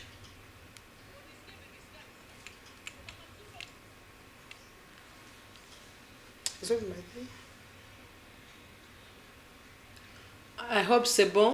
Dyslexia, living with dyslexia. Yeah. Even though I've never spoken about it before, maybe to the extent to which I will probably say it now. Yeah, I think so. I think so. And why do you want to talk about it? Why do you want to break the silence now? Well, I can see lots of kids, and every time, normally the way you pick it up, like, oh, this child is not doing well, that child is not doing well, and then sometimes you look at the child, and when you talk to the child, you just know that no, he needs extra help, which others are not picking up, and I've been through it. So maybe somebody would hear me out, and they may identify the traits in their ward or their child, and say, oh no, that's not the case. Let's investigate further. How's it like growing up? It's horrible. Absolutely horrible. You see, I don't have a sorry story like, I walked barefooted from Mankasim to Accra. We had no food or, no. We had a, reasonably good life when we were growing up. However, I grew up in an era where everything was your report card. Right. Go and bring your report card. Go and bring your report card. And my report card was absolutely horrible. Absolutely horrible. And as soon as your report card was horrible, you don't get enough rewards, and you're classified as dumb, lazy, stupid, all those things. And it could shatter your confidence. It could really shatter your confidence. However, if I'm not supposed to put the thing down on paper and I need to talk or argue out my point, or if the test is oral, nobody can beat me. No way. If you have to stand in front of the class and let's say, oh, talk about myself or talk about what you did over the weekend, and I have to stand in the class and narrate it, nobody can touch me. But if you say we should put it on paper, I won't be able to beat anybody. Yet still, nobody picks up that.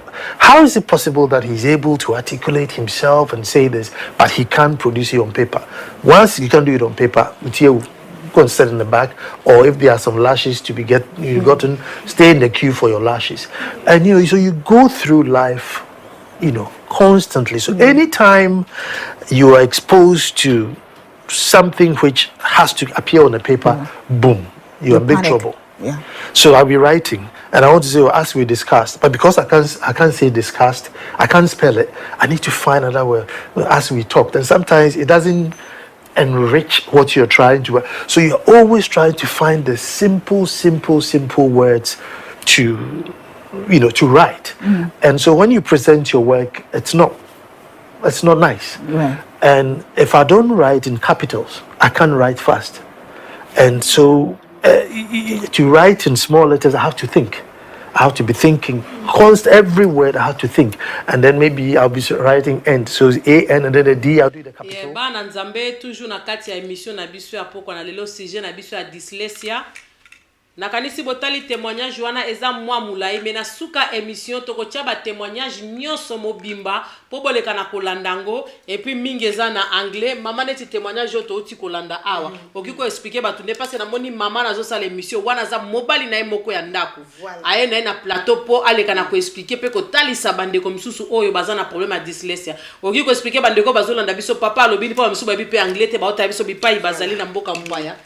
Papa Oyazo Loba a lobby que yem dans vie na mobende zara en Afrique ba changer l'école de l'école kotang ezaki likambo ninge zaka en Afrique bulletin et contaka mais yeso ki aye nango ba ninga ba pesa ba cadeau ya zwakati aye ko sala que aye ko ya en Angleterre awa yo banda vie na mais azomona kaka que kotang ezo sa toujours kaka blocage pas mais ya yeba kaka azali zoba donc azazoba yeba kite kazaki dyslexia donc abandi foyer na ye aye ko bota mwana na ye ya liboso ya mobali mwana tonga bandi classe ba chicho comme quoi ko benga e parce que mwana aza mayele alobaka bien s'exprimaka bien mais ce que comme papier na bique comme problème donc makambo ba chicho ba comme koloba ye pas comme ko se ko mona identité yango et pas na ye mo bandi ko zonga na vie na ye mais non makambo bazolo banga pe na vivant juste ezali nini ba bandi ko expliquer yango dyslexia que yo pe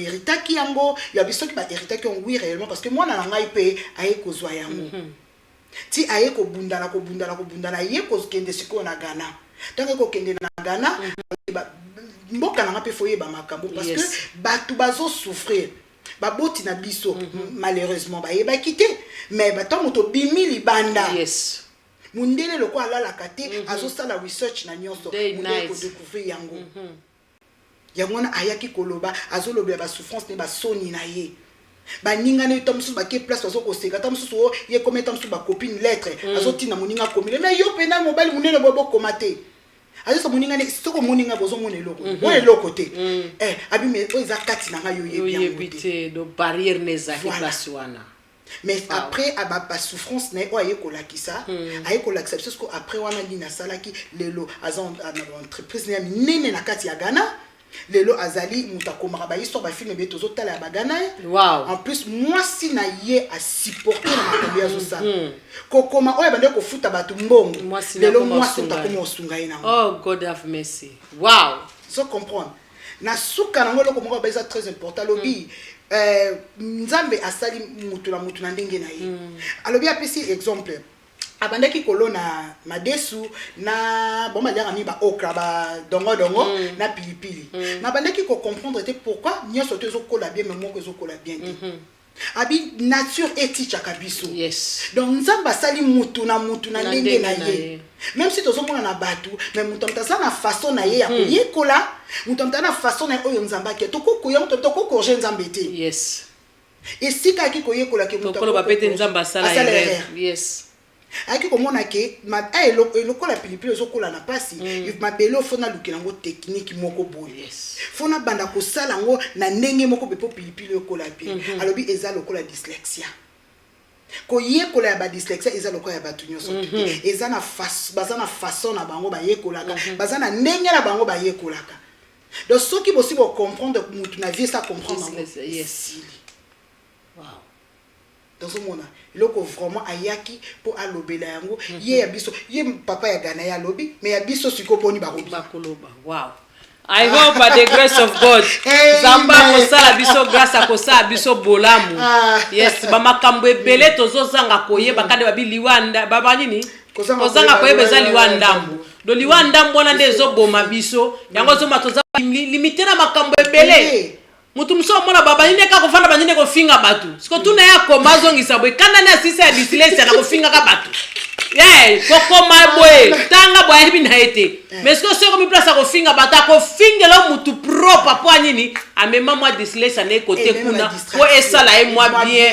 kibongai wana konsola kai mais nzoka nde kozanga ko eba mutu zo mena niveau wana siko soko ebi kozana mutu azana problème mutu azana dyslexia ezala mwana ezala mobale ezala ndikono na famille to luka to sunga na ndeko na ngai mobali no ayebite luko découvrir talent ni eza na mobali na yo moi sino ayebite luko découvrir talent eza na moi sino pour soutenir ye mwana ayebite luka oyeba talent ni eza na mwana pour soutenir mwana na yo ndeko no zo mone kaka bo luka eloko ni eza kati ya mwana ndeko na o pardon po osunga yake nde liboso et motonga ka bien te somba ka machine banda ko tongela batu bilamba ayoka nga suki bien ça to pesa na courage na vie po to kokanite to zapendenge moko te nzamba pambola bane onyoso balandi biso na poko na lelo mama soko bakisa sulilo bana poko na lelo na ba dyslexia o pona bike eza émission asuka te pona dyslexia tozana bande comme susu bakoya pe na biso na plateau tokoya komema ba témoignage bakoya pe koloba ma solo expérience ya dyslexia o bazana ngo tangu soko mona mama yeye moko bometo chelio ba préviser belé e koya pe kolanda susu après émission bande ko ebele bazana likambo wana ndeko nanga totika bikopia kopia lukana no miyeba kolobezana ngo problème te luka o miyeba yango zuma mutu mususu boy azeko sali ka bo compate a changer ngo komikanda koma ko finga ba mutu mususu kana likabo ba lukia memelango boy confusion azo ba eloko te nini avant de donc a se stabiliser ne loko moko boye azala stable na ligne moko boy o meya bandaka ba comme lisusu boy parce que ayebité donc azala eloko moko za ko limiter pour ami yeba mais ce que pour obi yeba bien luka ovanda iloko nyina ngona sana moi na moni ko lobana nga na lobaka bien ou peut-être mususu nazaka makasi na ko bandenge nini bien na ko décoraka nazaka makasi ko ba na suki kanu lobi na kotunga na kolamba façon luka omiyeba yes luka po ba faiblesse na yo collège maman yes ba lui ba dyslexia baza batu ya pambati eza ndenge mokili ya avegla bango parce que mo faute ya mokili peut parce que bazo comprendre ngo omiyeba te yes mais yo moko esiko zande ko longo zota oyebi ba capacité na yo donc ko se limiter te yes tango na yo ekoki ngana mama nana toye awa pambati nzamba alingaki to ya pourtant mususu nzamba yokaki kolela na yo omituna ta musu vina o mimba banda bo mwana pona nini ngai kaka boye baninga bazo sala boye pona nini ngai te tango na yo koki balobi e bandaka nano ko changer makanisi na yo tango longoli no ba négativité wana na kokoka tenga na zazoba olongoli lobi ke yo mvoa no sa son autorité likona ngai te ngai naza moto ya na kokoka tango déjà bandi ko tele mosu pouvoir na likolo na yo papa mama mwana esili barrière wana démon wana azali susu géant te pas na yo ya komi na sa makolo parce que komi ko diriger donc mama makamboto yo koloba eza très important ba misusu tamusu na mokili ba mi boma ebele baza ko se suicider okoma ko envier ba ninga tamusu yo ko tunzamba tia plus c'est pas ina yo na ba malade kota na banzoka batebele donc de tolo mama o eza émission ya sukate tokoya tokolakisa ba misala ekosala mana sima tokombande ko misupe bakoya ba expérience na bango ya malamu na mabe na ba olelo bakoma donc toye to lobela mutu moko mwana no nanda kolakisa ye amour bunda pona mwana na yo kende na école yes lobela bango ka ya mwana no soki yo po se retrouver ngai pe na bundana na makambo yo resira nango te po ani to pesa mwana na o chance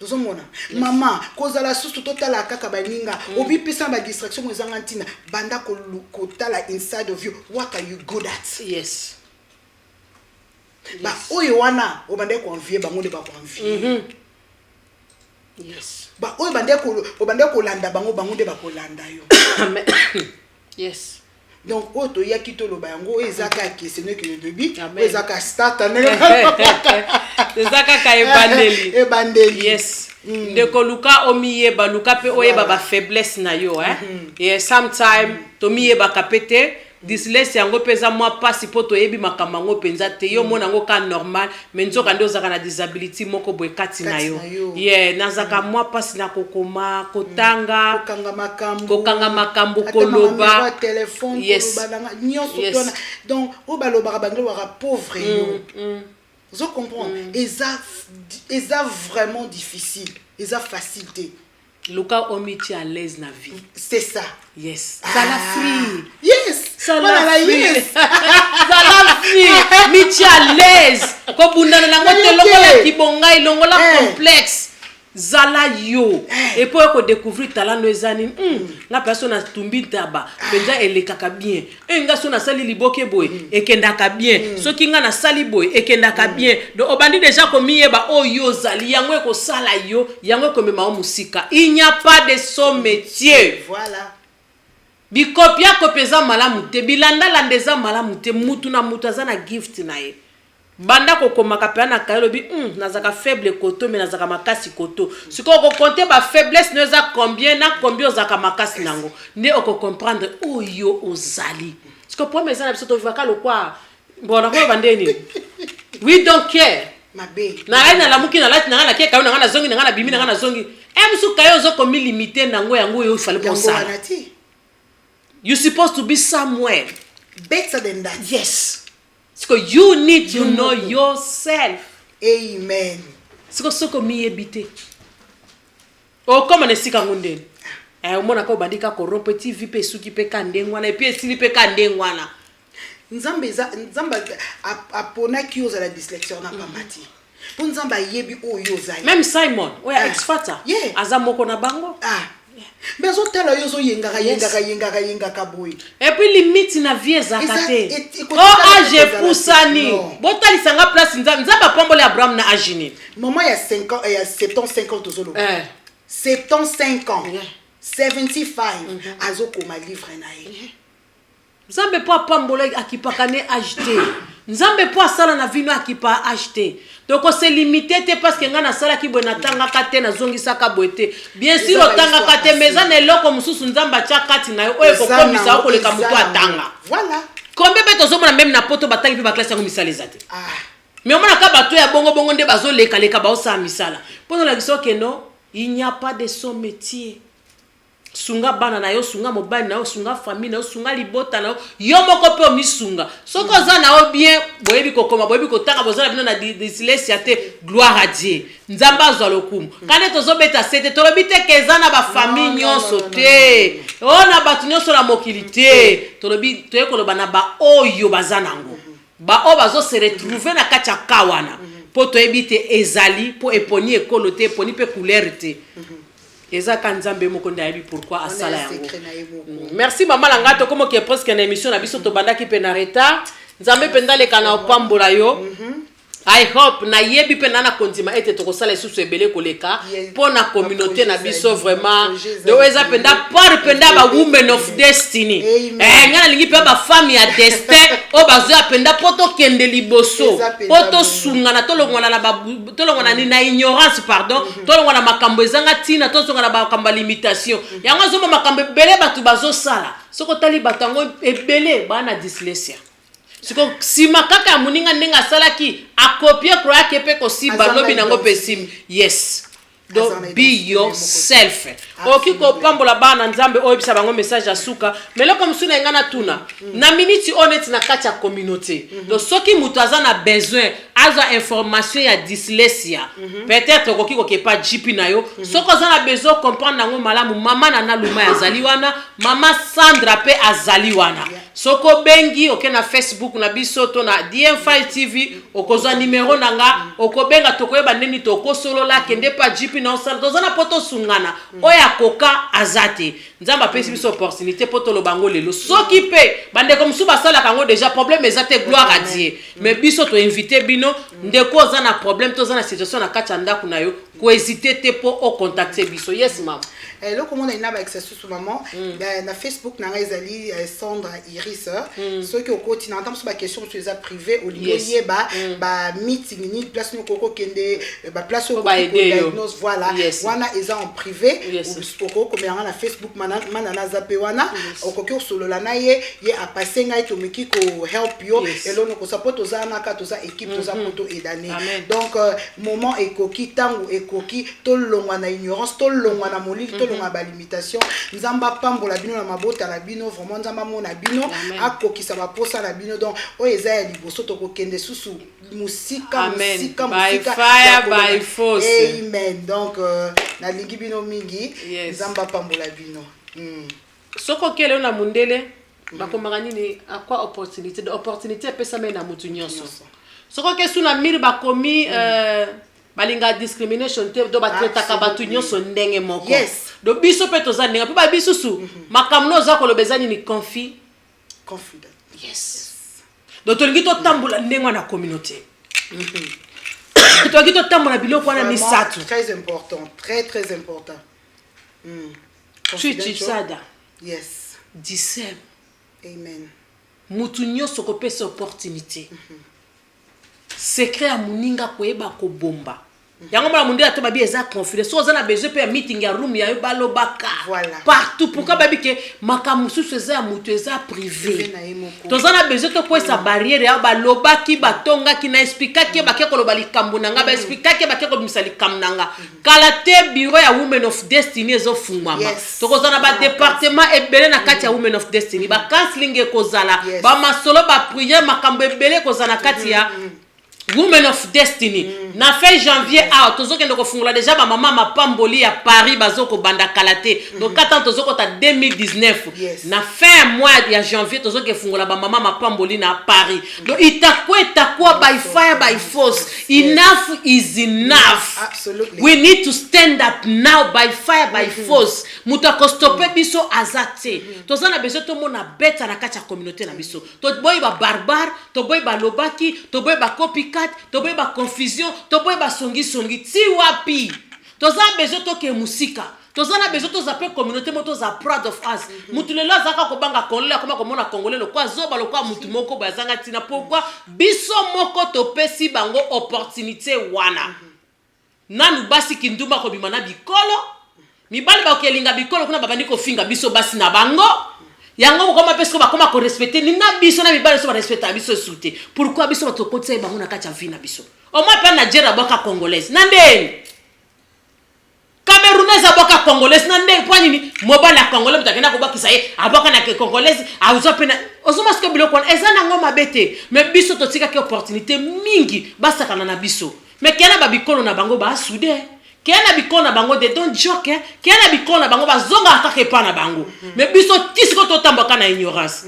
tala ba biloko ba dyslexia eza na ba Nigeria eza na ba Ghana pourquoi pas biso nandeni mibana biso ba ebi anglais biso pe to ebi anglais to ebi kotelema to ebi koluka to ebi ba porte to ebi loi to ana mikanda kuto biso kolekana bango siko why not biso to telema pourquoi to kofana kana distraction balobaki balobeki kuna te aboki ba jeton oki kuna te yepi asali oki kuna te asali bonabe ngako tunakumisa nzambe muto ala kisaka nzira baza toujours sima naye ngako tusoko kopie nga tampi na kumisa kutu nzambe seke musala na osala ezo monana doso mutoluki obundisanga na gloire à Dieu seke nzambe ozo sala yango ezo sala bango machacha na nzoto yango alinga koma na lumaya mais nana lumaya kotikala nana lumaya mais esengo nanga ezake batu bazobima to sala botozo gloire à Dieu totika makambo ba mataki ba kitaki bazonga ki bokomi suna seria barabasi babo mabarabasi batika Yesu e baboma Yesu batika Barabas na kongola za ndengwana to tozotika makamba malamu tozo préférer ya mabe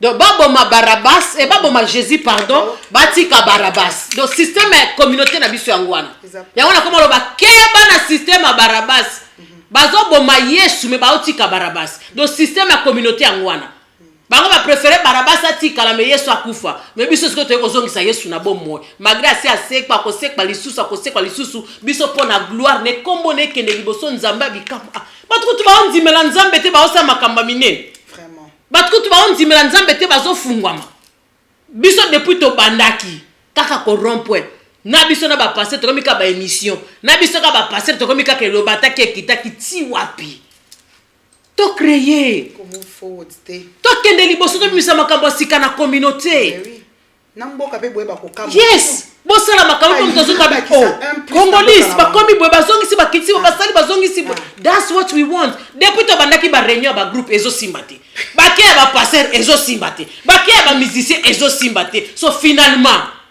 toza banani to telema to sangana na baninga o ba osala ba organisation ba makam basala ba charité bela ba lien misuku ba koma na Kinshasa te nambonga charité sukela kakao et comme ils passent pour la deuxième fois preuve exacte lela bande comme suba comme na pombe ko sala ba charité po ba baby sakaka bongo ba sumba na nganda no we don't need that to lingi the real thing ozo sala likambo peso monana nzambe pe azozwa lokumu pona communauté la souffrance partout congolais ezana en Afrique ezana en Europe people are suffering so ti wa pito bando souffrir biloko ya ba dyslexia na bagana kuna bato ba okesa ba makambo munyo so kama kaka so ko fana badiko ganga ina te yaki na lobaki c'est quoi ça hein toza besoin ba chakute to na besoin communauté ezwa lobiko to na besoin bana na biso bako ba somebody to na besoin biso moko to ko ba somebody to na besoin biso tout telema to bando fana ba 30 40 ya ko souffrir pour ani why we have to suffer poni tozaka na style moko ya vie depuis babanda kolata depuis sera ba nyarkos tile la ba ko fela ka kolata depuis babanda ba tapage tile yo kaka tapage depuis babanda polémique tile lo kaka polémique ti wapi génération za kokufa bakoko bazako ya biso moko tozako souffrir biso moko tozako kufa ti wapi enough is enough we need to make stop muto ena bwebo tiepe na te bongo te muto azongi si bwe te bongo te na communauté il faut tozata na communauté moko kote musupe ba to bafana babite kote kuna soto ke solution eza yes kwa mwasi apoto na ke koza mutambo mbongo nezela ka mwasi apoto na poto ba mbala poto mbongo bazate metango zo créer zo sa makamba malamu nzamba opambola uti parce que bénédiction eza partout mais yonde ba ndenge ni